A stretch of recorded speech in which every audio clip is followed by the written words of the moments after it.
क्या देश की राजनीति बदलने वाली है?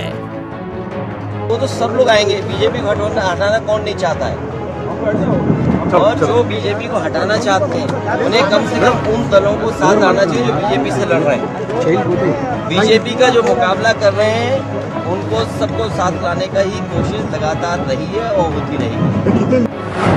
मुंबई से खबर, यूपी बिहार तक असर। हम लोग तो इंजन नहीं बना रहे हैं यहाँ, छत्तीसगढ़ में भी उप मुख्यमंत्री बने हैं हम लोग, तो भाई सहयोगी डिब्बे हैं, साथ में काम करेंगे मुख्यमंत्री जी के। वहाँ उन लोग को जरूरत पड़ रही है, कुछ कमजोरी है इंजन में लग रहा है मुझे। जारी रहेगी विपक्ष की टूट, 2024 तक कितने दलों में फूट? दूसरे दलों के संपर्क में, मेरे खुद के संपर्क में भाई, और आप लोगों से छुपा नहीं है, आप लोग भी जानते हैं कि कौन कौन से विधायक, कौन कौन से सांसद हमारे संपर्क में हैं और कई और दलों के भी संपर्क में हैं। परिणाम स्वरूप बहुत जल्द मुख्यमंत्री नीतीश कुमार जी की पार्टी में एक बड़ी टूट देखने को मिलेगी। जेल के डर ने कराया मेल, रंग लाया एनडीए का खेल। जिन लोगों को गालियां दे रहे थे अब उन लोगों को गले लगाना पड़ेगा। जिन लोगों को गालियां दे रहे थे अब उनको लाइन में खड़े होकर माला पहनानी पड़ेगी। जिन लोगों से लड़ाई लड़ रहे थे अब उन्हीं लोगों के सामने लाइन में लगना। 24 तक कितने बचेंगे, कितने लड़ेंगे? भाई जैसी करनी वैसी भरनी। आज आपको अपनी पार्टी के टूटने का डर लग रहा है जो दूसरों की पार्टी को अभी तक तोड़ते आए हैं, और किस मुंह से? तो ये राजनीतिक बयान। अब 24 तक कितने लड़ेंगे और कितने बचेंगे? 23 विधायक हैं एनसीपी के, 36 चाहिए ताकि दल बदल कानून के तहत अजीत पवार को पावर मिल जाए। यानी कुल मिलाकर यह 36 का आंकड़ा है। 36 का आंकड़ा, चाचा और भतीजे में भी 36 का आंकड़ा। पवार है, पावर है और पॉलिटिक्स भी है। दोनों गुटों की तरफ से बैठक की जाती है। बैठक, शक्ति प्रदर्शन आप इसे कह सकते हैं। दावा यह तक की बैठक में 29 से 31 विधायक अजीत पवार के पास, और दूसरी बैठक में यानी कि शरद पवार की, उस गुट में 14 से 16 विधायक। मगर इस बीच वॉक युद्ध होता है चाचा और भतीजे में, पवार वर्सेस पवार। अजीत पवार ने जमकर निशाने साधे अपने चाचा शरद पवार पर। तो चाचा ने भी कहा कि मुझे अफसोस हो रहा है। ये सब सुनकर अब एक और दिलचस्प खबर आती है। खबर यह कि अजीत पवार गुट का दावा है कि 30 जून को एक राष्ट्रीय कार्यकारिणी की बैठक बुलाई गई थी। मैं फिर से दोहरा रहा हूं, 30 जून को एक राष्ट्रीय कार्यकारिणी की बैठक बुलाई गई। और इस 30 जून को, इस तारीख को याद रखिएगा, इसी 30 जून को शरद पवार को अध्यक्ष पद से, पार्टी के अध्यक्ष पद से, राष्ट्रीय अध्यक्ष पद से हटा दिया गया। अब तारीख आती है 3 जुलाई। यह वो तारीख थी जब इसकी जानकारी चुनाव आयोग को भेज दी गई। 30 जून, 3 जुलाई, और अब एंट्री होती है 2 जुलाई की। 2 जुलाई यानी कि शपथ ग्रहण होता है अजीत पवार, सुपर संडे, और 3 जुलाई को चिट्ठी भेजी जाती है चुनाव आयोग। अब खबर यह आ रही है कि शिंदे गुट के विधायक एनसीपी को साथ लाने से नाराज हैं। खबरों में कितना दम है यह मालूम नहीं, लेकिन शिंदे गुट के विधायक क्यों नाराज हैं वो आगे आपको बताता हूं। दरअसल 2019 में डिप्टी सीएम अजीत पवार को बनाया गया। अजीत पवार ने दावा किया कि बहुमत मेरे पास है, मगर हुआ क्या, वो घर वापस लौट गए। इस बार भी अजीत पवार यही दावा कर रहे हैं कि उनके पास आंकड़ा है। अब आंकड़ों का गणित समझिए।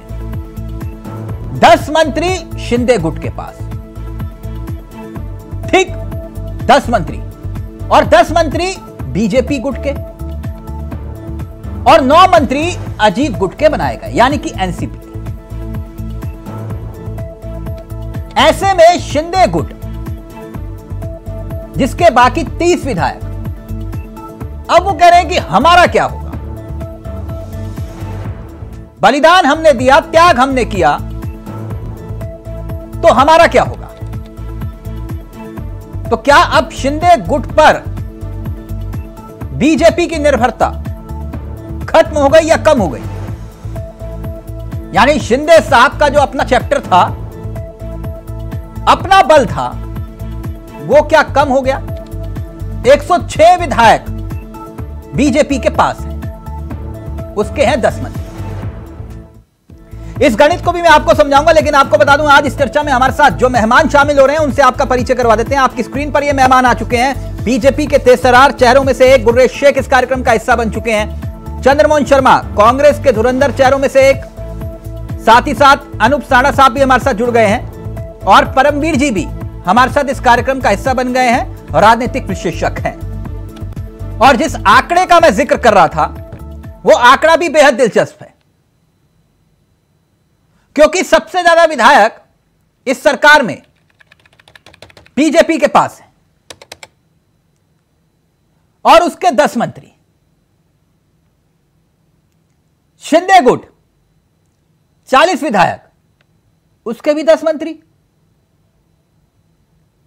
अब अजीत पवार कितने विधायक हैं कितने नहीं हैं, लेकिन उनके भी 9 मंत्री। यानी कि गेम फंस गया। तो शुरुआत एक और महत्वपूर्ण सवाल के साथ कि जो दावे हो रहे हैं कि बिहार और उत्तर प्रदेश ये 2 ऐसे राज्य हैं जहां पर खेला हो सकता है या खेला होने जा रहा है, और एक अफवाह कर्नाटक को लेकर भी कि एक अजीत पवार वहां पर भी तैयार हैं कर्नाटक में। तो क्या 24 तक कोई बड़ा खेल होने जा रहा है? तो इस चर्चा की शुरुआत में गुरेज शेख आपके साथ करना चाहूंगा। गुरेज भाई कैसे हैं आप? मैं अच्छा हूं, आप कैसे हैं? मैं बहुत बढ़िया। गुरेज भाई, ये महाराष्ट्र में रॉन्ग नंबर डायल हो गया क्या? नहीं, देखिए, जहां तक महाराष्ट्र की बात है और भारतीय जनता पार्टी की बात है, आपने स्वयं ने अपने इंट्रोडक्शन में कहा कि महाराष्ट्र राज्य में सबसे बड़ी पार्टी यदि कोई है तो वो और कोई नहीं बल्कि भारतीय जनता पार्टी है। तो बीजेपी सत्ता में भी है, केंद्र में भी है और राज्य में भी है। अब कोई हम यहाँ पर घर की दुकान नहीं चला रहे हैं कांग्रेस पार्टी की तरह। हम राष्ट्र का निर्माण कर रहे हैं, प्रदेश का निर्माण कर रहे हैं और इस निर्माण के कार्य तो अजीत पवार राष्ट्र निर्माण के कर्ता धर्ता है और वामपंथियों के, तो उनका वेलकम है, वो आ सकते हैं हमारे साथ काम कर सकते हैं। नहीं, मैं इसलिए पूछ रहा था, रॉन्ग नंबर तो डायल नहीं किया ना आपने? बीजेपी ने रॉन्ग नंबर तो डायल नहीं किया सोच में और कांग्रेस की सोच में। और भाजपा हमेशा सबको, हर वर्ग को, समाज के हर दल को, हर क्षेत्र नहीं, हर परिवार के सदस्यों को आप एडजस्ट कर रहे हैं, वो समझ में आ रहा है, लेकर चलती है। और भाई, मेरी आवाज पहुंच रही है आप तक? मैं ये पूछ रहा हूं, रॉन्ग नंबर तो डायल नहीं हुआ ना? नहीं, किस तरह से रॉन्ग नंबर आप पूछ रहे हैं? मैं इसलिए पूछ रहा था, ये शिंदे गुट साहब या फिर शिंदे साहब से पूछा था कि अजीत पवार को भी ले आए? देखिए, सबसे पहली बात तो हम उनके साथ काम कर रहे हैं और वो भी इस फैसले में परस्पर हमारे साथ थे कि किसी और एक ग्रुप हमारे साथ जोड़ रहा है, गठबंधन में एक सदस्य बढ़ रहा है और बाकायदा। यानी आप ये कह रहे हैं कि शिंदे साहब की इसमें रजामंदी थी, राइट? 100%। और देश के प्रधानमंत्री की इसमें रजामंदी होगी? देखिए, मैं इतना बड़ा आदमी नहीं हूं कि मैं प्रधानमंत्री के लेवल रखा जानता हूं। अच्छा, तो मतलब अमूमन इतने बड़े फैसले तो देश के प्रधानमंत्री के संज्ञान में होते होंगे ना कि आप कहां पर किसके साथ समझौता कर रहे हैं? देखिए, जितना आप जानते हैं उतना मैं जानता हूं और प्रधानमंत्री जी बेसिकली पूरे राष्ट्र की चिंता करते हैं, राष्ट्र के हर क्षेत्र की करते हैं। नहीं, सवाल का एक आधार था, क्योंकि अगर देखिए आपकी पार्टी में तो तय तो सबसे बड़ा चेहरा वही है, तो वही तय करते होंगे कि इतना बड़ा फैसला अगर ले रहे हैं, किसी को साथ में जोड़ रहे, किसी को डिप्टी सीएम बना रहे, तो देश के प्रधानमंत्री के संज्ञान में होगा। मुझे लगता है कि आप देखिए, उनको संज्ञान में तो डेफिनेटली चीजें होंगी, लेकिन होंगी। ओके, एक मिनट सर, होंगी, मुझे भी पूरा यकीन है कि होंगी। 70,000 करोड़ के घोटाले का आरोप उन्होंने लगाया था और उन्हीं की पार्टी के जिनके ऊपर महाभ्रष्टाचारी कह रहे थे अजीत पवार जी को भी शामिल कर लिया, और वही मैच कुछ घंटों के भीतर जब उन्होंने ये बयान दिया। देखिए, दो चीजें हैं, एक है भ्रष्टाचार पर कार्रवाई होना और एक है गठबंधन का होना किसी के साथ, और दोनों में अंतर है। किसी का गठबंधन में साथी बनने का मतलब ये नहीं कि उसको इम्यूनिटी मिल गई। आप ये बताइए, एक व्यक्ति जिसके ऊपर से यदि उसने भाजपा में गठबंधन में शामिल हुआ हो या खुद बीजेपी पार्टी के अंदर विलय किया हो अपने आप का, उसके ऊपर से कोई केस हटा हो, सबके ऊपर। अच्छा, तो मतलब अजीत पवार चक्की का पानी होगा, अजीत पवार चक्की नहीं पीसेंगे। देखिए, अगर उनके खिलाफ कुछ साबित होगा तो बिल्कुल पीसेंगे, और अगर नहीं होगा तो नहीं पीसेंगे। अच्छा, ओके। मैं एक और चर्चाएं बहुत हो रही हैं कि जो महाराष्ट्र में हुआ वो उत्तर प्रदेश में भी हो सकता है, वो बिहार में भी हो सकता है, और दावे तो ये तक किए जा रहे हैं कि कर्नाटक में भी अजीत पवार खोज लिया गया है। तो गुर्रेज भाई, एक छोटी सी जानकारी जरा देश को दीजिए, ऑपरेशन लोटस कहां कहां चलेगा? बिहार, यूपी, कर्नाटक?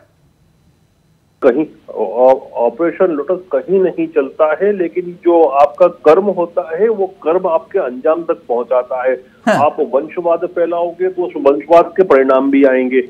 ये जो हुआ है ना महाराष्ट्र में, उसका सीधा सीधा कारण मैं निकाल सकता हूँ कि वंशवाद की पराकाष्ठा पवार साहब ने कर ली थी।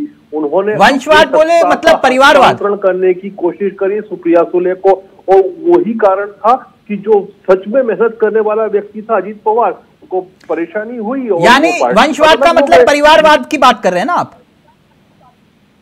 जिससे आप लोग सख्त नफरत करते हैं? मुझे लगता है कि हिंदुस्तान का हर व्यक्ति नफरत करता है। हाँ। मुझे लगता है आपको पसंद नहीं होगा। नहीं, मेरे को बिल्कुल पसंद नहीं है। बिल्कुल सही कहा आपने। ये सिंधिया जी जो आपके मंत्री हैं वो कौन से परिवार से आते हैं? वंशवाद का अर्थ ये होता है कि अजीत परिवार कौन से परिवार से आते हैं? बनेगा, पार्टी का अध्यक्ष का बेटा पार्टी का अध्यक्ष बनेगा। चिराग पासवान कौन सी पार्टी से, कौन से कोटे से आते हैं? मैं प्रवक्ता नहीं हूं, चिराग पासवान की अपनी पार्टी है, वो बीजेपी के सदस्य नहीं है। ठीक सर, ओके, यानी ये परिवारवाद नहीं है। ओके, चंद्रमोहन शर्मा जी, सर मेरी चिंता थोड़ी कुछ हटके है और इस चिंता को दूर करिएगा। जो कुछ महाराष्ट्र में हुआ बहुत बड़ा हुआ, लेकिन ये 2-3 दिनों में कांग्रेस अपनी मोहब्बत की दुकान महाराष्ट्र में क्यों नहीं लेकर जा रही? ये मोहब्बत की दुकान सब जगह सज रही है, लेकिन महाराष्ट्र में नहीं दिखाई दे रही मोहब्बत की दुकान। मैं जान सकता हूं ऐसा क्यों? भाई, मैं आपकी बात की जवाब से देता हूं। देखिए, मोहब्बत की दुकान का ही तो असर है। इसके अंदर मोहब्बत के डर से देश के प्रधानमंत्री 20,000 करोड़ रुपए के घोटाले की बात करते हैं, और घोटाला भूल के जिनको घोटालेबाज कहते हैं, जिनको भ्रष्टाचारी कहते हैं, उन्हें मोहब्बत से गले लगा लेते। और भाजपा के बैठे हुए मेरे मित्र बोलते समय कतराते हैं कि प्रधानमंत्री के विषय में कोई बात कहूं कि ना कहूं, क्योंकि तो प्रधानमंत्री ने बोल दिया, जिस आचरण से प्रधानमंत्री ने लोगों को कहा बताऊं भ्रष्टाचारी ये हैं जिनको मैंने अपने साथ जोड़ दिया। शर्मा जी, उसमें नारायण राणे लैंड घोटाला, नहीं वो सब चल रहा है, वो सब देख रहे हैं, वो जरूरी है, वो आप पूछ लीजिएगा गुरेज भाई से। लेकिन मुझे थोड़ा सा मार्गदर्शन करिए। एक्चुअली मेरा नेट नहीं चल रहा था, इंटरनेट 4G वाला वो नहीं चल रहा था, मैं इसलिए ट्विटर हैंडल नहीं देख पाया, ना राहुल जी का, ना प्रियंका जी का, ना कांग्रेस का। किसी ने कोई महाराष्ट्र की घटना को लेकर ट्वीट किया हो तो प्लीज मुझे पढ़ के सुनाइए। हमें ट्वीट करने की जरूरत नहीं है। अच्छा, जरूरत ही नहीं है, क्योंकि क्यों मोहब्बत की दुकान वहां नहीं लगाओगे क्या? एनसीपी का अंदरूनी मामला है, हमारी उस पर नजर है। ओहो, अंदरूनी मामला है, हम उनके साथ खड़े हैं। सर आप तो आपदा में अवसर तलाश रहे हो। राहुल गांधी जी की भी बात हुई है। चंद्रमोहन शर्मा जी, आप तो आपदा में अवसर तलाश रहे हो। आप कह रहे हो कि उनके तो विधायक टूट गए, अब हमारा हक बनता है नेता प्रतिपक्ष का, और आप कौन सी मोहब्बत की दुकान लगा रहे हो? ये आपका वक्तव्य है, सर मेरा नहीं है ये वक्तव्य। आपके नेता बैठक कर रहे हैं वहां, और आपके नेता कह रहे हैं कि नेता प्रतिपक्ष का हमारा दावा है, वो पॉलिटिकल वो है जो अच्छा पॉलिटिकल है, पार्टी बड़ी होगी वो होगी, उसमें कोई लड़ाई नहीं है, उसमें अपना बात रखी है पार्टी ने। अच्छा, उसमें तीनों पार्टी महाअघाड़ी गठबंधन मिलकर सेट कर, जिस चेहरे को आप नेतृत्व दे रहे थे विपक्षी एकता का, वो तो अपना घर नहीं बचा पाए। देखिए बिल्कुल नहीं, आज भी महाराष्ट्र के अंदर दो नेता है, दो नेता में एक शरद पवार, दूसरा उद्धव ठाकरे और तीन मुंशी, एक मुंशी फडणवीस, एक शिंदे और एक अभी नए गया अजीत पवार। अच्छा, तो अब अगर आप कहोगे तो भाजपा आज भी घाटे के अंदर है, क्योंकि भाजपा अब ये नहीं समझ पा रही कि वो शिंदे को गले ले या अजीत पवार को गले ले, और हाथ में भाजपा के आज कुछ भी नहीं है। और शिंदे जी ये सोच रहे हैं कि मेरी इस्तेमाल करके कब गुर्रेज भाई कुछ कह रहे हैं, जल्दी से, फिर मैं अनूप जी को पूरा वक्त दूंगा। इसलिए भाजपा आज मैं अपने मित्र से पूछना चाहता हूं कि इन्होंने खुद ने संभवतः मान लिया कि कांग्रेस का कोई भी नेता नहीं है। अगर ये कह रहे हैं कि दो ही नेता हैं वहां पर, एक जो है आदरणीय शरद पवार जी, दूसरे आदरणीय ठाकरे जी, तो कांग्रेस का कोई नेता नहीं है महाराष्ट्र में। सुरेश भाई, जो स्टोरी टेलीकास्ट जो स्टार होने की होती है, अभी जो पिक्चर चल रही है अभी ये चल रही है। आपने कभी देखा है साइलेंट आवाज और उसका रिजल्ट देखा? वो भी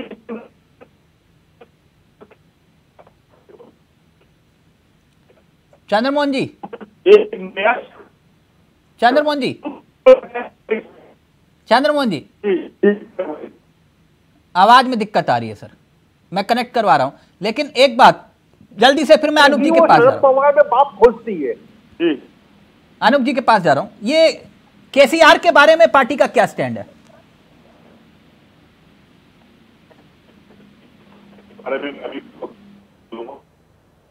सर केसीआर के बारे में बहुत खराब है, तो शर्मा जी, सर आपके नेटवर्क में दिक्कत आ रही है, आपके नेटवर्क से जुड़ नहीं पा रहे लोग, प्लीज कनेक्ट करिए कांग्रेस को। अनूप जी कैसे हैं आप? मैं ठीक हूं भाई, बिल्कुल। अनूप जी ये कह रहे हैं कि बिहार, उत्तर प्रदेश, इस पर भी असर पड़ेगा जो महाराष्ट्र में हुआ। साइकिल की रफ्तार ठीक चल रही है, ये तो पंचर करने की तैयारी में। ये कितनी भी कोशिश कर ले तो लगातार कोशिश कर रहे हैं, हाँ, लेकिन इनकी कोशिशों का कोई असर होने वाला नहीं। साइकिल की रफ्तार 2022 के चुनाव से बढ़ी है और लगातार बढ़ती चली जाएगी। हाँ। और मैं तो इस चर्चा के लिए आपको धन्यवाद देता हूं कि देश के प्रधानमंत्री जी जो शब्दों की घोटालेबाजी करते हैं वो पूरे देश के सामने आ गए हैं महाराष्ट्र के बहाने। प्रधानमंत्री जी मध्य प्रदेश में बोलते हैं 70,000 के घोटालेबाजों को ठीक कर दिया जाएगा। अब जिस व्यक्ति से चक्की पिसवाना चाहते थे फडणवीस जी, वो बराबर समकक्ष में उप मुख्यमंत्री हो गए। दरअसल भारतीय जनता पार्टी संसदीय राजनीति की सबसे बेईमान पार्टी है, जो येन केन प्रकारेण भारतीय संवैधानिक संस्थाओं का प्रयोग करके विपक्ष को या उन तमाम नेताओं को या तमाम ऐसे लोगों को जो स्वतंत्र चिंतक हैं, विचारक हैं और सरकार के खिलाफ बोलते हैं, उनको ईडी का, सीबीआई का, इस तरीके के आयकर का इनका भय दिखा करके। अच्छा, ठीक वैसे ही जैसे मुलायम सिंह यादव जी कहते थे कि ये यूपीए में डर दिखाते हैं सीबीआई का, ठीक वैसे ही डर दिखाते हैं। उससे भी ज्यादा है। अच्छा, उससे भी ज्यादा है, ये उससे कई गुना ज्यादा है। हाँ। तो इंदिरा जी ने और कांग्रेस ने तो अच्छा अनूप जी, एक थोड़ी कंफ्यूजन हो रही है, आपातकाल लगा। ये अखिलेश जी विपक्षी एकता की बैठक में जा रहे हैं ना? जी बिल्कुल जा रहे हैं, बिल्कुल जा रहे हैं। ये केसीआर साहब से भी मुलाकात हुई, सुनने में आया? जी पिछले दिनों हुई थी। पिछले दिनों हुई थी, तो कैसी रही मुलाकात? अब मुलाकात दो राजनीतिक व्यक्तियों की जो सौहार्दपूर्ण मुलाकात होती है उस तरीके की मुलाकात रही। मतलब वो सहयोगी हैं आपके केसीआर? देखिए सिर्फ केसीआर की बात नहीं है, भारतीय राजनीति में नहीं बात है, मैं इसलिए बार बार जोर दे रहा हूं क्योंकि राहुल जी बता रहे थे वो बीजेपी के कुछ एजेंट की कुछ बात थी। हर बात का जवाब हाँ या ना में नहीं दिया जा सकता। नहीं अनूप जी, अगर राहुल गांधी आपके नेता ये कह रहे हैं, विपक्ष के नेता, कि राहुल गांधी हमारे नेता नहीं है, हमारे नेता अखिलेश यादव हैं। अच्छा, आपके नेता नहीं है। चंद्रमोहन जी? अभी भी स्टैंड है जो राहुल गांधी जी आपके नेता, गलती से मेरे मुंह से निकल गया था, अनूप जी कह रहे हैं कि नहीं हमारे नेता नहीं है राहुल गांधी। स्पष्ट इसलिए किया कि राहुल जी हमारे लिए सम्माननीय हो सकते हैं। नहीं मैं समझ गया सर, मैं एक मिनट क्रॉस चेक कर लेता हूँ। ये केसीआर आप लोग मानते हैं कि ये बीजेपी के ही जो बता रहे थे राहुल जी तेलंगाना की रैली में? बिल्कुल, राहुल जी ने जो बताया है वो बिल्कुल सच बताया, ठीक बताया। लेकिन ठीक उसके बाद अखिलेश यादव जी ने फ्लाइट पकड़ी और उनसे अकेले में मुलाकात की, कोई आपत्ति तो नहीं आपको?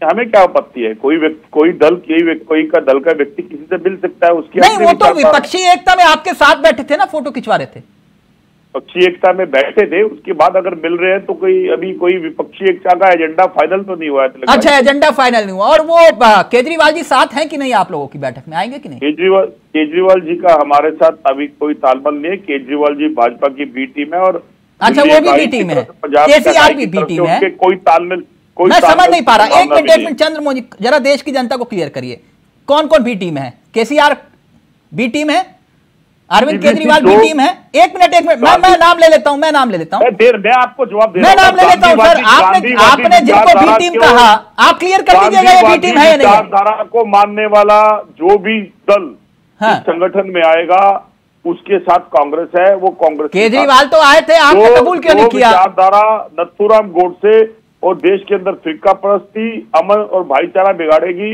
वो भाजपा की है। जो देश के अंदर नफरत फैलाएगी वो विचारधारा भारत की है। शर्मा जी मैं आपसे पूछ रहा हूं, ये इतनी सारी बी टीमें बीजेपी ने कैसे बना ली?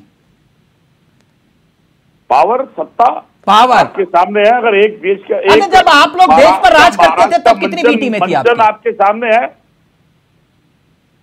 जब आप देश पर राज कर रहे थे तब कितनी बी टीमें थी आपकी? ये भाजपा बताएगी। जब भाजपा 2 टीम पे थी, भाजपा अपना दल इकट्ठा करती थी। सर आप कह रहे हो कि इनके पास बी टीम है, बी टीम है, बी टीम है, और जिन्हें आप बी टीम बोलते हैं वहां पर आपके विपक्षी एकता के नेता जो है अकेले में बंद कमरे में मुलाकात करते चटकनी लगा के, और फिर भी आप कहते हो नहीं हमें तो कोई आपत्ति नहीं है, मोहब्बत की दुकान चल रही है, कोई दिक्कत नहीं है। शर्मा जी ये बढ़िया है। और फिर आप उनको कह रहे हो कि इनकी बी टीम है, कल को आप अखिलेश यादव को भी बोलोगे बी टीम है अगर वो आपके साथ नहीं आए तो? ये स्वतंत्रता है हर दल को और हर दल की नहीं, तो आपके पास ये टैग मार्क का अधिकार किसने दिया?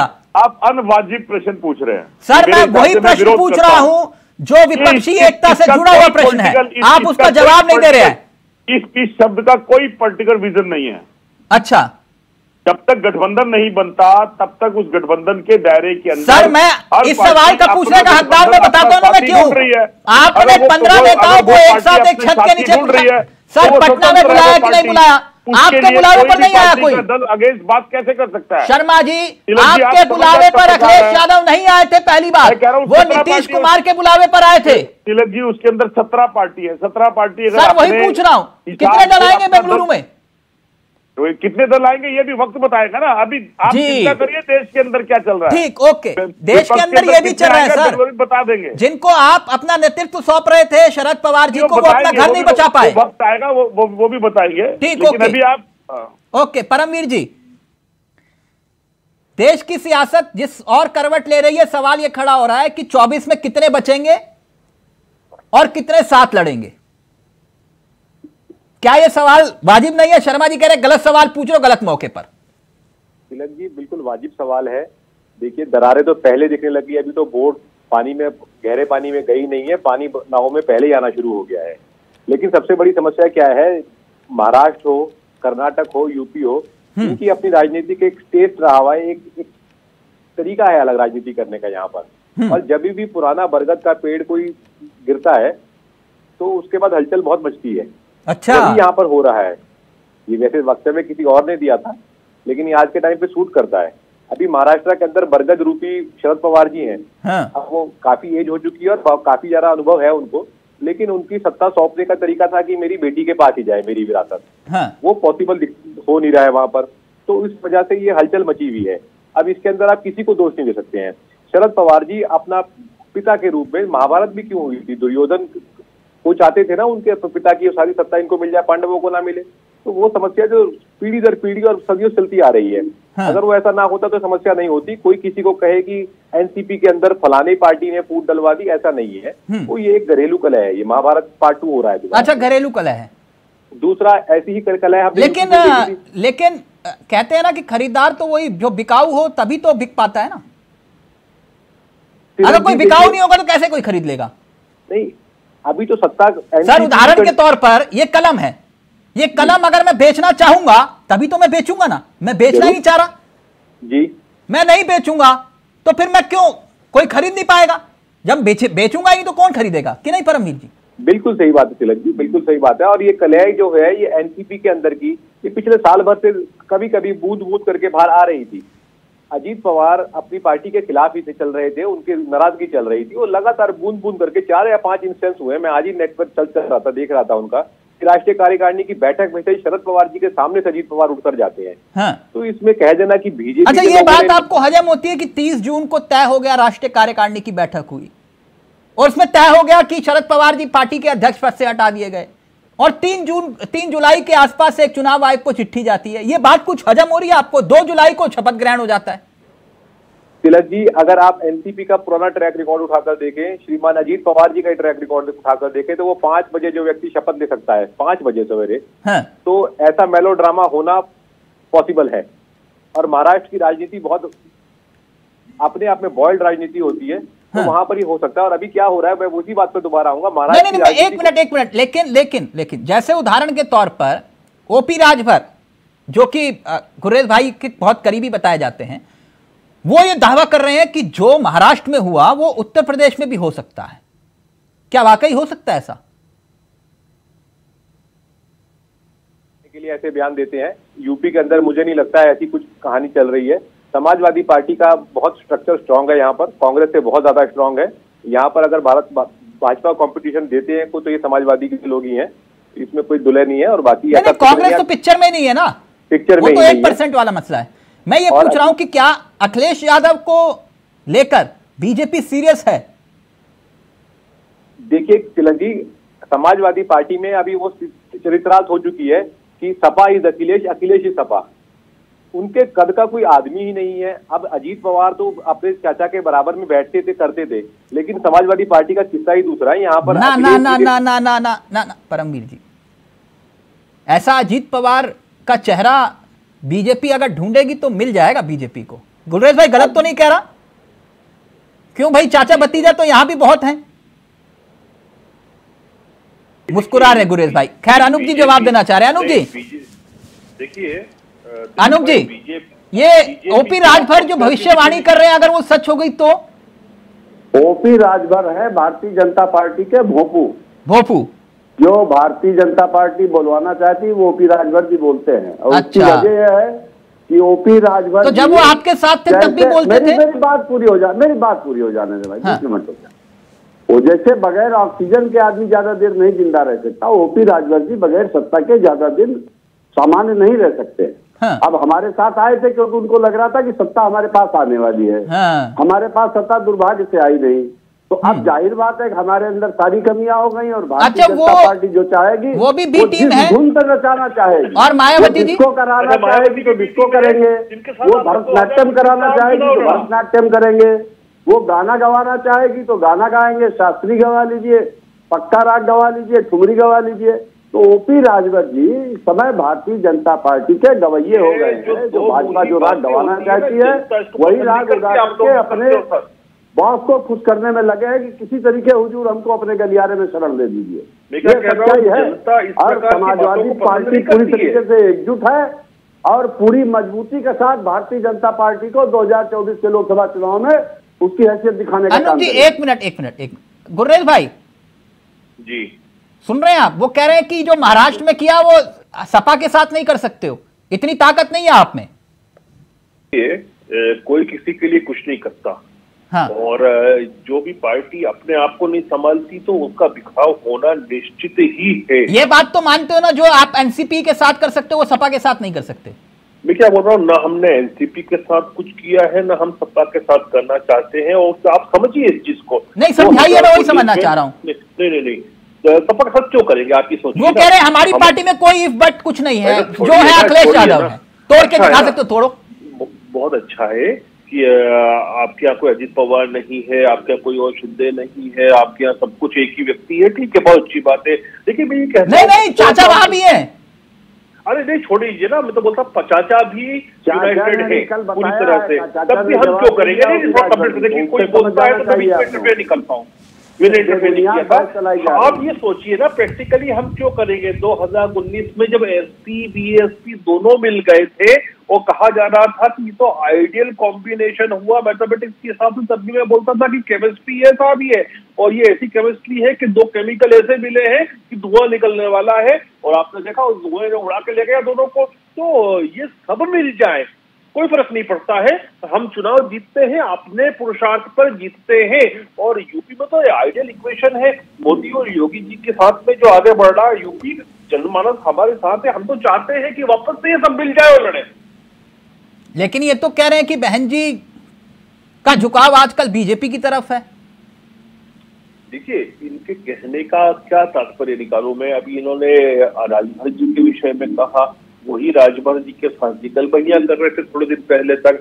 तो ये लोग ऐसे हैं कि जब चीज जो इनको सही लगता है उसके हिसाब से बोल देते हैं। नहीं सर देखिए, ये तो राजनीति है ना। भ्रष्टाचारियों को 4 दिन बाद पार्टी में शामिल कर ले तो राष्ट्रभक्त हैं, और क्या कह रहा हूँ आपको, भाजपा के एजेंट को एजेंट कहते हैं।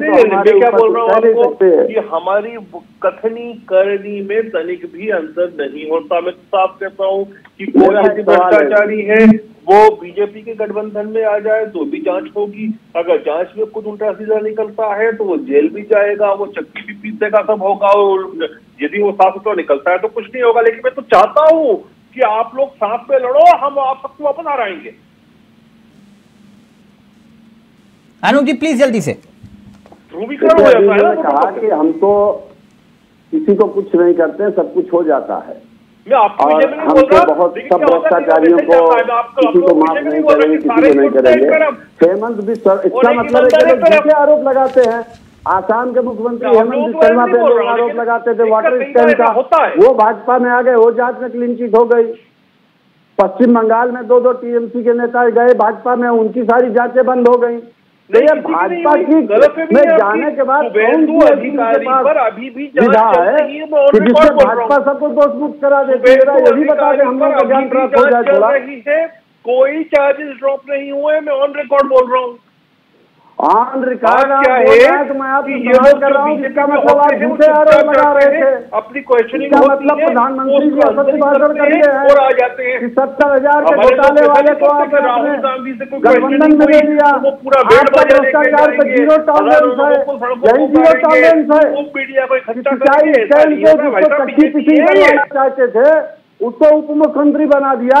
ये भ्रष्टाचार पे प्रधानमंत्री जी का 0 टॉलरेंस है क्या? हो मुख्यमंत्री हो केंद्रीय मंत्री हो, जो भी गलती करेगा मोदी सरकार किसी को बख्शने वाली नहीं है।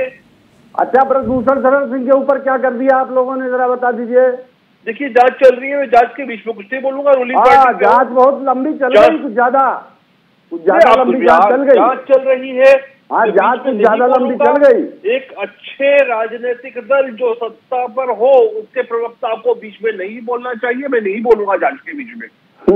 जब आप कांग्रेस के प्रवक्ता के बीच में बोल रहे थे तब आप अच्छे प्रवक्ता थे और मैंने बोल दिया। क्या बोल रहा हूं? गुर्रेज भाई नहीं बोलेंगे। ओके गुर्रेज भाई नहीं बोलना चाह रहे। अनुप जी ने हमें आधे घंटे का ही वक्त दिया था। अनुप जी थैंक यू सो मच, आपने अपना वक्त दिया, बहुत बहुत शुक्रिया आपका, थैंक यू सो मच।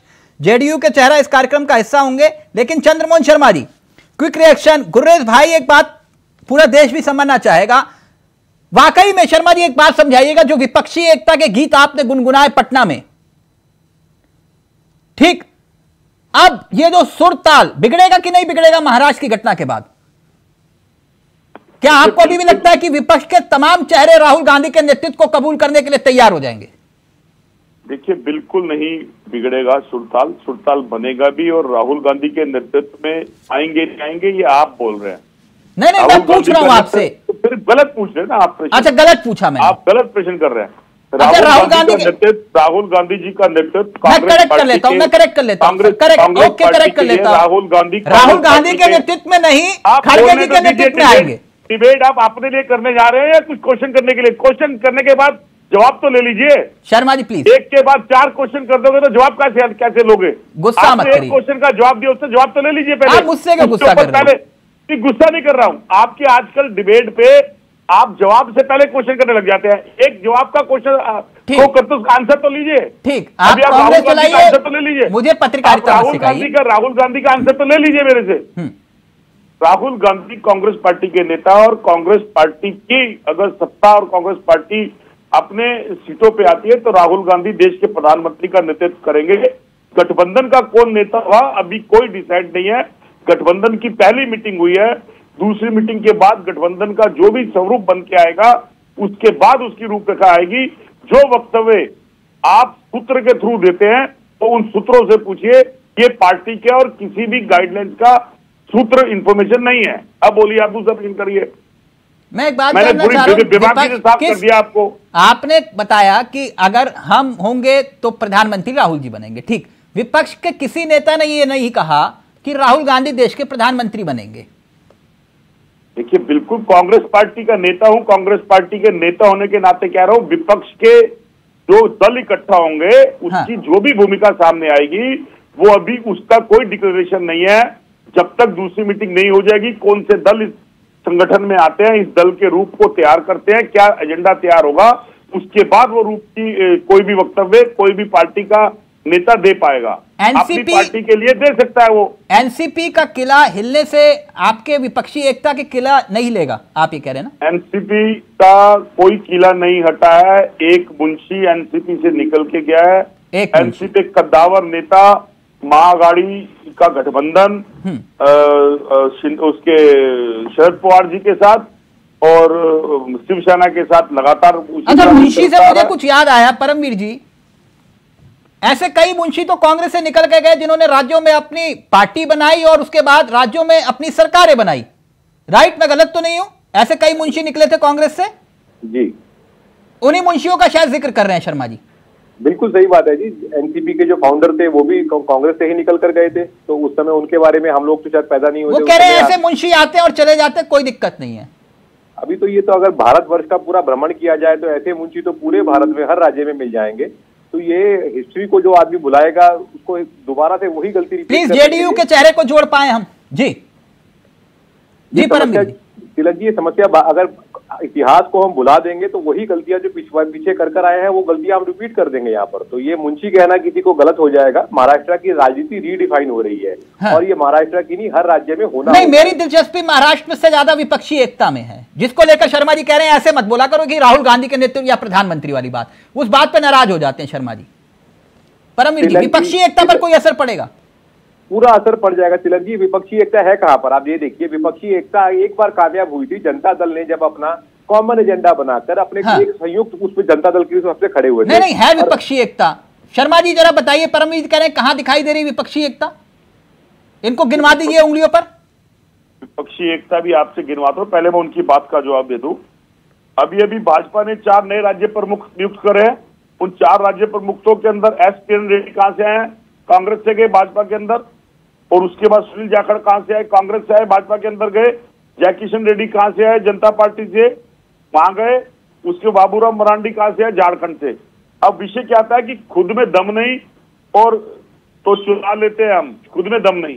और आप क्या विषय करते हैं? आप बार बार 2 चीज पहले भी कहते हैं, परिवारवाद। आपको भाजपा का परिवारवाद नहीं दिखता है? भाजपा का परिवारवाद भी देख लीजिए करिए। उसके अंदर अभी जो छगन भुजबल जी आ रखे हैं, मैंने प्रेजेंटली बोलता हूं, छगन भुजबल जी के क्या अपने भतीजे को राजनीति के अंदर लाके इलेक्शन नहीं लड़वाया? तो वो परिवारवाद नहीं है। और विपक्ष की एकता पे प्रश्न करने से पहले विपक्ष की एकता को संगठित होना और एक विचारधारा के तहत इकट्ठा होना, उसके बाद ही होगा। और एक मीटिंग जो हुई विपक्षी एकता की, उसी की खलबलाहट और उसी के अंदर तंत्र प्रतंत्र का इस्तेमाल भाजपा निरंतर करते हुए, उसी का यूज करके उसी विपक्षी एकता को तोड़ रही है। और उसका प्रमाणित और उदाहरण महाराष्ट्र है। और जो सूत्रों के हवाले से उत्तर प्रदेश या कर्नाटका या किसी और का जा रहा है, वो यही सूत्र का हवाला है।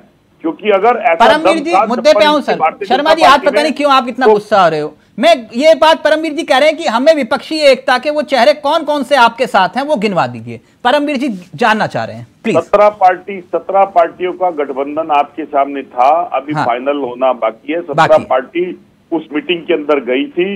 उसके अंदर कुछ एजेंडों के ऊपर कुछ पार्टियों का आपसी तालमेल अभी नहीं बना है। उसकी दूसरी मीटिंग की रूपरेखा बनने के बाद जो पार्टियां साथ में आएंगी फिर उसका एक आपके सामने और आपको भी एक खाका दे दिया जाएगा, तब आप जोर से बता दीजिएगा। तब जोड़ के बता दीजिएगा। यानी अरविंद केजरीवाल जी भी साथ आ सकते हैं, ममता दीदी भी साथ आ सकती हैं, अखिलेश यादव जी भी साथ आ सकते हैं, के चंद्रशेखर राव भी साथ आ सकते हैं। खुला मंच है, कोई भी आ सकता है। कोई भी आ सकता है, चाहे ए टीम हो या बी टीम हो या सी टीम हो, कोई दिक्कत नहीं। गुरेज भाई प्लीज जल्दी से, फिर उसके बाद प्रतिभा जी जुड़ गई हमारे साथ। प्रतिभा जी, दो चीजें हैं। हाँ। अभी इन्होंने कहा खुला मंच से कोई भी आ सकता है, मतलब इनके यहाँ कोई भी आए तो वो पावन कार्य, और हमारे मंच पे कोई आए तो वो पाप है, वो गंदगी है। नंबर एक। नंबर दो, अभी आज जो अजीत दादा ने एक बात कही थी, प्रफुल्ल पटेल ने जो एक बात कही थी कि जो ये 17 पार्टी मिली थी पटने में, उसमें 7 पार्टी ऐसी थी जिनके पास एक सांसद था और एक पार्टी थी जिसके पास 0 सांसद था। तो कितनी अच्छी विपक्षी एकता है, वाह। देखिए गुलरेज भाई, आपकी बात का जवाब यहाँ से है क्योंकि देश के अंदर जिस राजनीति को आपने शुरू करा 2014 के बाद से, उसके अंदर आपने एक भ्रष्टाचार और परिवारवाद 2 शब्दों को लेकर शुरू करा, और आज 2014 1924 के मुआने के आने के बाद भाजपा आज तक देश को ये नहीं बताई कि वो भाजपा युक्त भ्रष्टाचार करने जा रही है या भाजपा भ्रष्टाचार मुक्त करने जा रही है। अगर भाजपा भ्रष्टाचार मुक्त करने जा रही थी, सुन लीजिए मेरी बात, मैं आपकी बात का दे रहा हूँ जवाब। बहुत सारी चीजों में भ्रष्टाचार मुक्त करने जा रही है, देश के घोड़े देश का पैसा लेके क्यों चले गए, वो आज तक प्रधानमंत्री ने बताया, भाजपा ने नहीं बताया, और भाजपा भ्रष्टाचार युक्त हो गई तो दूसरे दल क्यों कबूल हो गए जिनको आप कहते हो कि वो भ्रष्टाचारी खड़े होते हैं, क्योंकि हर नेता को भ्रष्टाचारी उसके बाद जब सत्ता के प्रयोग के तहत जब वो आपके पास आ जाए तो वो देश के लिए कैसे हो जाएगा, वो कैसे दो तरह की राजनीति है, सिद्धांतवादी जब आपके साथ आ जाए वो सिद्धांतवादी कैसे हो जाता है। ये कौन सी मशीन है जिसके अंदर आपने को डाला, भाजपा में जाके रहता था और आपको आपने अजीत पवार जी के ऊपर ब्लेम लगाया और अजीत पवार जी को मशीन में डाल दिया। ये जवाब आपकी मांगेगी, हम भी मांगेंगे और महाराष्ट्र भी मांगेगा। बाकायदा कोर्ट पेंट टाइम। एक मिनट प्रतिभा जी मुझे आप सुन पा रही हैं? मैम थैंक यू, आपने वक्त दिया, बहुत बहुत शुक्रिया। एक बात मैं जानना चाह रहा था, ये जो महाराष्ट्र में हुआ, ये कह रहे हैं कि बिहार में भी हो सकता है क्या? ये टुकड़ा टुकड़ा रोटी खाने में विश्वास रखते हैं तिलक जी, मैं बता रही हूँ। इनको ख्याली पुलाव पकाने दीजिए। महाराष्ट्र में जिन्होंने किया वो बिहार में कर देंगे। क्या किया इन्होंने महाराष्ट्र में, आगे आगे देखिए होता है क्या। अरे भाई 63% वोट बिखरने की इन्हें चिंता हो गई है, ये बौखला गए हैं, तोड़ते फिर रहे हैं। अपने में दम नहीं है तो तोड़ तोड़ के जोड़ो, तोड़ तोड़ कर कितना गांठ बनाइएगा, गांठ में कितनी ताकत होती है, कब टूट जाए कब फिसल जाए। अरे भाई ने खाली पुलाव पकाने दीजिए। ये तोड़ तोड़ के जोड़ने से मुझे कुछ याद आया, ये जो पटना में बैठक हुई थी जिसकी नुमाइंदगी नीतीश कुमार कर रहे थे, अब एक बैठक और कांग्रेस उसकी नुमाइंदगी करेगी, यानी अगुवाई। वो जो तोड़ तोड़ कर जोड़ रहे थे नीतीश कुमार, अब क्या लगता है कि महाराष्ट्र में जो कुछ हुआ उसके बाद वो जोड़ पाएंगे तोड़ तोड़ कर? महाराष्ट्र में जो कुछ हुआ उससे महागठबंधन के सेहत पर कोई असर नहीं पड़ने वाला है। हाँ। कोई असर नहीं। इसकी वजह मतलब आप देख लीजिए कि एनसीपी के साथ सभी कार्यकर्ता हैं। हाँ। अरे भाई 8 विधायक लेकर जाकर के आप कहीं मंत्रिमंडल में शामिल हो जाते हैं, डिप्टी सीएम बन जाते हैं, उससे क्या किसी पार्टी की सेहत पर असर पड़ रहा है? हाँ। इन्हें ख्याली पुलाव पकाने दीजिए। ये अच्छा, ये थोड़े से विधायकों की फौज से मुझे याद आया, आरजेडी के कितने विधायक हैं बिहार में? आरजेडी के कितने विधायक हैं सबके सामने हैं, मेरे बताने से थोड़ी। तो चलिए जेडीयू के बता दीजिए मुझे। नहीं, जेडीयू के भी जितने विधायक जीत कर आए थे सारे विधायक हमारे साथ हैं। नहीं, सारे विधायक आपके साथ हैं, लेकिन आरजेडी के ज्यादा विधायक हैं, आपके कम विधायक हैं, लेकिन फिर भी आपके मुख्यमंत्री जी हैं। नहीं, तो फिर 6 विधायक में क्या, और वो भी 6 में से 6 पलट के आ जाएंगे। हाँ। अरे भाई अजीत पवार जी को लेकर के 9। नहीं, मेरा इंटरेस्ट अभी महाराष्ट्र से थोड़ा हटके है। ये कह रहे हैं कि हम बिहार में भी ऐसा, चलिए नहीं होगा, मैं मान गया, लेकिन एक मिनट नीतीश कुमार वो कमाल करके दिखा पाएंगे जो उन्होंने पटना में किया? बिल्कुल दिखाएंगे, बिल्कुल दिखाएंगे। और वही तो कह रही हूँ कि 63% वोट को बिखरने की इनकी चिंता है। 24 में इनकी गद्दी जा रही है, बौखलाहट। यानी आप ये कह रहे हैं जो वहां तोड़ो। यानी प्रतिभा जी, राहुल गांधी को प्रधानमंत्री बनाने के लिए नीतीश कुमार पूरा जोर लगा देंगे? प्रधानमंत्री अभी हमने तय नहीं किया है, अभी महागठबंधन ने तय नहीं किया है। प्रधानमंत्री भी तय हो जाएंगे, इसकी चिंता अभी से नहीं करनी है। नहीं, कंफ्यूजन तो नहीं है कोई? नहीं, यहाँ कोई कंफ्यूजन नहीं है। तो फिर राहुल गांधी को लेकर आप इतना क्यों सोच रहे हैं? नहीं, हम कुछ भी नहीं सोच रहे हैं। नहीं तो आप ये क्यों कह रहे हैं कि तय नहीं हुआ अभी? अभी हम किसी चैनल पर बैठ करके नहीं कह सकते हैं कि हमारा प्रधानमंत्री कौन होगा। ये बड़े लीडर्स आपस में बैठ। नहीं, आपकी बातों से ऐसा महसूस हो रहा है कि आप नीतीश कुमार को प्रधानमंत्री बनते हुए देखना चाह रहे हैं। कुमार जी ने तो पहले ही कहा कि मैं प्रधानमंत्री पद का दावेदार नहीं हूँ। नहीं, बोलता थोड़ी ना मैडम कोई सामने से कि मैं प्रधानमंत्री बनूंगा। कभी हुआ है कभी ऐसा? नीतीश कुमार जी एक महागठबंधन बनाने में सफल हुए। आप देख लीजिए कि उनकी सोच के कारण, उनके सूझबूझ के कारण 17 दल एक साथ इतने बड़े महागठबंधन को मजबूती से बनाने में सक्सेस है, और जिससे बीजेपी के पेट में दर्द हो रही है। ठीक, गुर्रेश भाई, पेट दर्द ठीक करिए। नीतीश जी की वजह से पेट दर्द हो रहा है आपका। वो नहीं ठीक होने वाला है। 24 में तो इनको और जोर से दर्द शुरू होगा। हाँ, कि नीतीश जी खुद अपनी अनपॉपुलरिटी के चरम पर पहुंच चुके हैं। कुछ दिन पहले वे पटना में था, और चूंकि हम वाद विवादों में टेलीविजन डिबेट में बैठते हैं, तो जनता दल के भी कई ऐसे प्रवक्ता हैं जो मेरे अच्छे मित्र हैं। उनके साथ डिनर पर कुछ MLA से भी मिला, और जब MLA से मिला तो उनकी एक कुंठा थी कि आजकल जो नीतीश बाबू हैं अनअप्रोचेबल हो गए हैं। अच्छा। तो राष्ट्रीय राजनीति में इतने गए हैं कि अब वो न वो MLA से मिल पाते हैं, न MLC से मिल पाते हैं। और दूसरी एक समस्या है कि जिस प्रकार से उनको डोमिनेट राजद कर रही है, तो कहीं ना कहीं उनके खुद के विधायक उसमें घुटन महसूस कर रहे हैं। लेकिन फिर भी मैं कहता हूँ कि अभी दीदी ने बोला कि उनकी क्षमता, प्रतिभा जी कह रही है एक नाम तो बता दीजिए, ताकि वो परेशानी में डालोगे आप उनको। अच्छा, उनको परेशानी, उन प्रवक्ताओं को भी और उन विधायकों को भी। में कहीं परेशानी है क्या? समझते हो तिलक भाई, आप भी क्या नाम ले सकते हो? आप होते तो लेते क्या? झूठ बोल दीजिए। मेरे स्थान पर आप होते, वो कोई पर्सनल लेवल पे आपसे बात करता है डिनर पर, तो क्या नाम लेते हैं इस तरह से? एनीवेज, लेकिन मैं ये अभी दीदी ने बखान किया कि उनकी क्षमताओं का नीतीश बाबू जी के 15 दलों को एकत्रित कर दिया।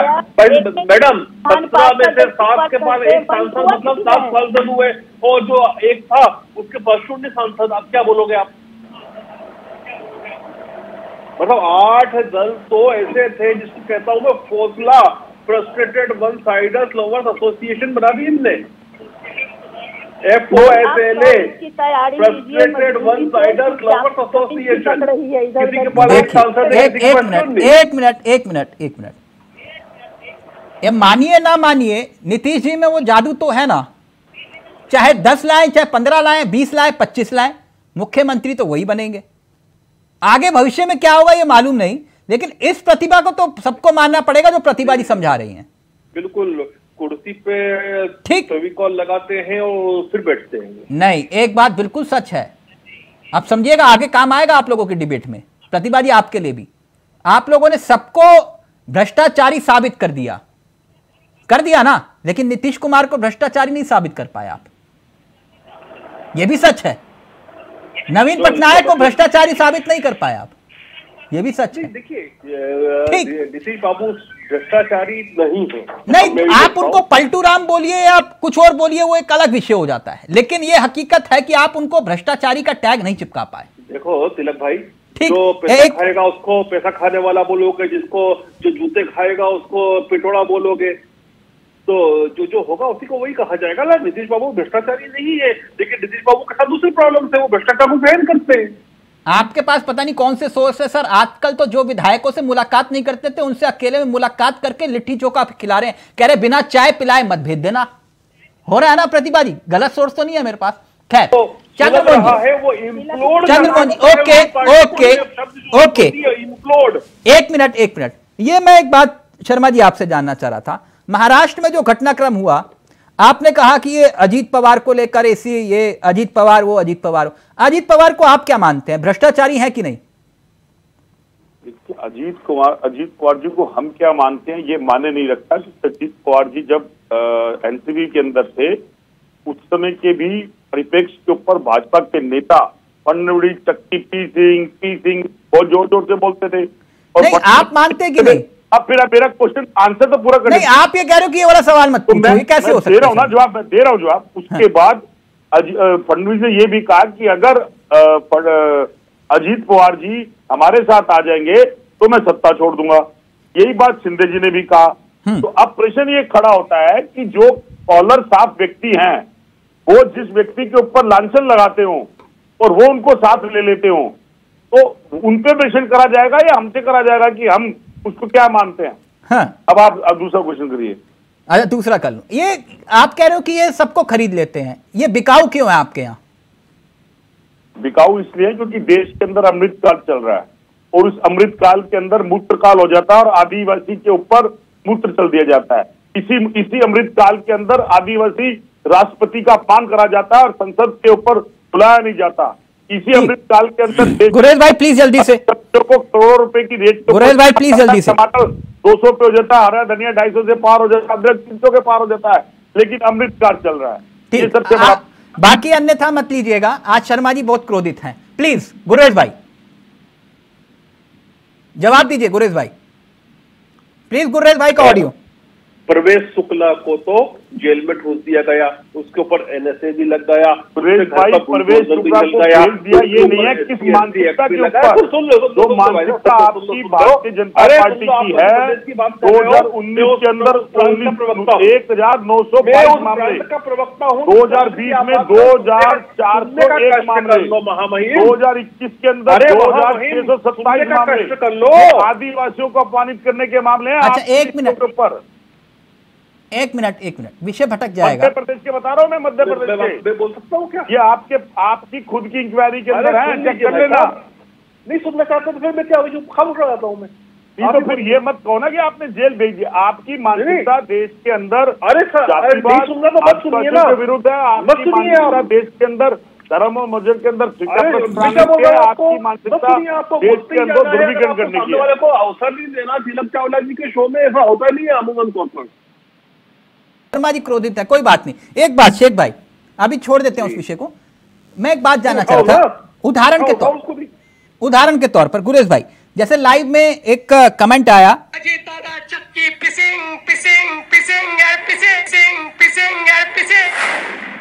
कुछ सुनाई दिया आपको गुरेज भाई? सर वो आज भी कह रहा हूं